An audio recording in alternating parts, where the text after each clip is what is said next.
So, hey guys, a while back, we, by which I mean myself and many of you lovely boys watching, helped SRS Cinema by pre-ordering enough copies of War of the God Monsters, aka The Flying Monster, so that good old Ron Bonk could afford to have the Blu-rays for this release pressed instead of using BDRs, aka the literal evil, demonic shit. At least, if some Blu-ray enthusiasts are to be believed. So this was a fascinating proposition of a flick, a Korean kaiju flick. I said flick twice in a row. A Korean kaiju movie described as lost by the SRS listing, limited to 1,000 pressed discs, and including these little posters, which are over here. Look at these. Look at these. Got these cute. Got these little posters. Look at these fucking. Look at these things. Look at these fucking posters. Look at this. Got this fucking shit over here. We got this fucking shit over right here. Hey, look at that. Hey, beautiful. So dope as hell, right? Yeah, very right. Turns out this is exactly the movie that I would have wanted to spend top dollar on from SRS, but maybe not for the reason I thought. See, I didn't do much research on this title before buying, and I didn't realize just how low budget this was.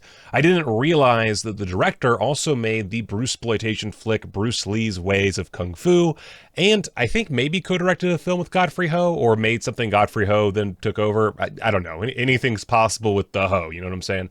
Either which way, dude has some ties to some serious exploitation goodness, even if his overall filmography doesn't have much more to inspire the cult lovers among us. Yet. I mean, some of it's fairly undiscovered. Anyway, War of the God Monsters was his second to last film and came out in 1984 or 85, although a lot of the footage used is actually from the 60s and 70s. See, while this is a Korean production, starring Korean actors, directed by a Korean director, all that jazz, the kaiju footage is actually just reused monster action from a handful of Ultraman episodes.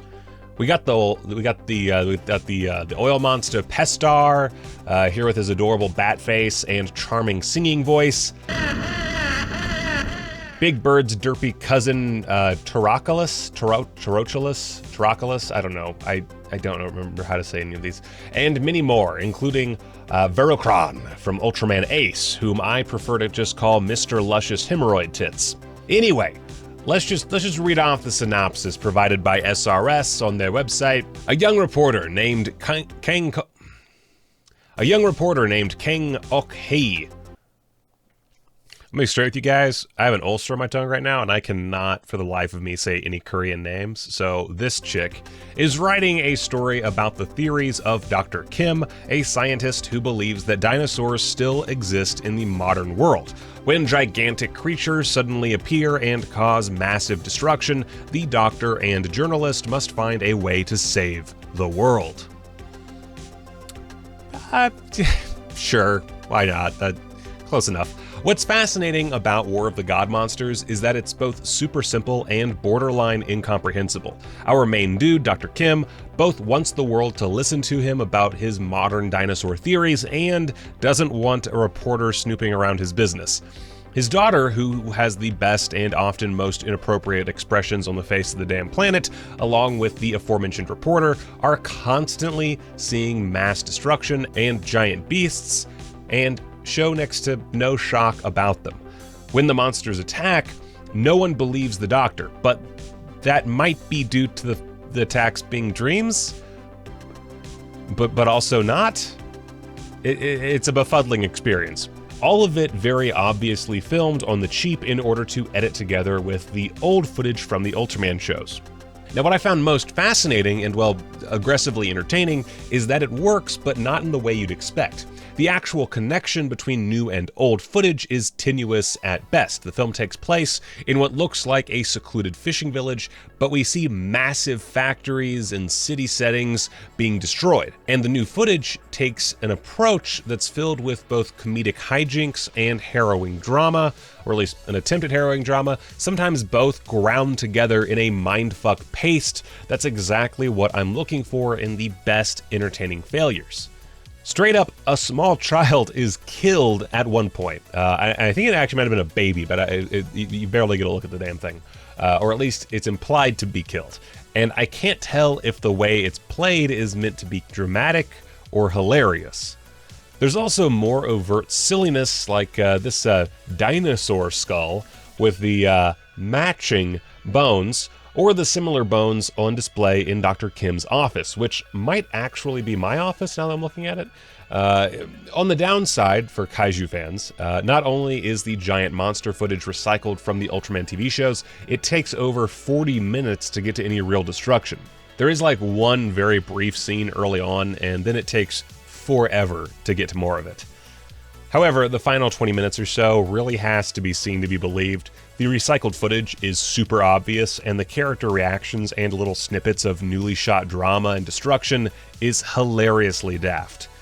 My favorite is this guy who pulls the same bullshit that Bruce Wayne's employee at the start of BVS does, and stays behind, seemingly just to die horribly despite it making 0 sense. It's wonderful. Anyway, there's not much in the way of extras on this disc, but there are perfectly good subtitles, trailer for the film, as well as a reel of other trailers for kaiju flicks available through SRS. The print itself, the transfer, is actually really good. The Ultraman footage tends to be a little janky looking, but not horribly so, with some like very small exceptions. But the actual new footage from the 80s looks great. It's actually, there are kind of some beautiful shots, I'm not gonna lie. While I obviously would like more extras for a disc that's sold for $25 to $40, I can see myself getting lots of enjoyment out of the batshittery in this film in the future. It's a great party movie, perfect for your friends to just laugh at. Check out the extremely inappropriately titled War of the God Monsters before it's too late. As I said, there's only 1,000 pressed. I wouldn't be surprised if we saw another release of this from SRS, but just in case, go ahead and buy it. It's great. It's a lot of fun. It's, I would wager, one of the more fun movies SRS has put out. I would wager, even though I haven't watched all their movies, I think that's a pretty reasonable assumption. So highly recommend War of the God Monsters, unless you just don't like fun, in which case don't buy it, because it is strictly there for the fun. It is not a well-made movie per se, although the actors give it their all. That's another thing, is like the actors give it their all in this movie. Like they're all just like acting their fucking hearts out, and it's hilarious, especially like this wind machine scene where they're just going for it, and it is hilarious. Anyway, I don't want to spoil it for you. Just go watch it. It's so fucking good.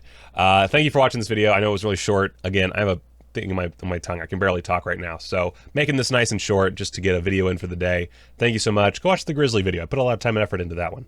Yeah, join the Patreon. Get your t-shirts and junk from my merch store. And until next time, y'all, go watch a movie.